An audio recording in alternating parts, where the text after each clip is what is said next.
Спортивные активности, разборка, сборка автомата Калашникова, строевой шаг и стрельба по мишени из винтовки. Первое задание на демонстрацию строевой подготовки. Громко и выразительно, прямо как настоящие солдаты. У командиров должен быть самый сильный голос в команде, чтобы четко озвучивать приказы. Правильный поворот головы, отмашка и даже приветствие. Важен каждый нюанс. Строгое профессиональное жюри оценивает подготовку ребят в каждой из 4 дисциплин. Стрелки состязаются в меткости с расстояния 10 метров. У каждого участника по правилам соревнований 3 пробных пристрелочных выстрела и 2 на зачет. Самир Цичоев приехал побороться за победу из Икажева. Говорит, что на соревнованиях стрелять сложнее, чем дома во время подготовки. Винтовка, с которой я стрелял, она была без приклада. Целиться бывало сложнее. На курок каждый может нажимать, а вот прицелиться бывает сложнее. Результат был первый балл 9, другой 5 и 4.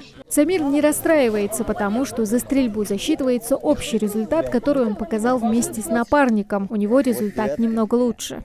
Я набрал при стрельбе 2 девятки и 1 пятерку.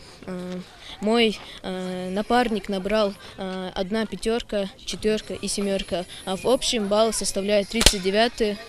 Стать сильнее, приобрести новые навыки, опыт и укрепить командный дух. За звание лучшей команды борются около 50 участников из 5 школ Назрановского района.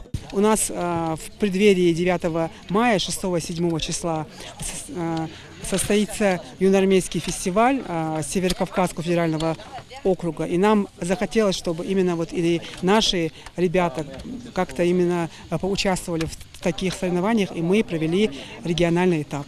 В спортивных состязаниях важно не только количество, но и качество. Это командные соревнования, даже если в отдельных дисциплинах участники выступают только по одному. В конкурсе сборка-разборка автомата Алхамдулилlah смог занять 1 место с результатом 31,4 секунды. Сегодня я смог выиграть благодаря моему учителю, который частенько заставлял меня собирать и разбирать автомат.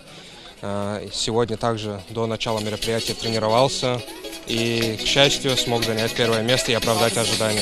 Команда самых ловких, быстрых и метких сможет отправиться уже на северокавказский этап соревнований и побороться за право называться лучшей среди представительниц других регионов СКФО, а после и России. Тамара Хашагульгова, Магомед Дарсигов, Магаз 24.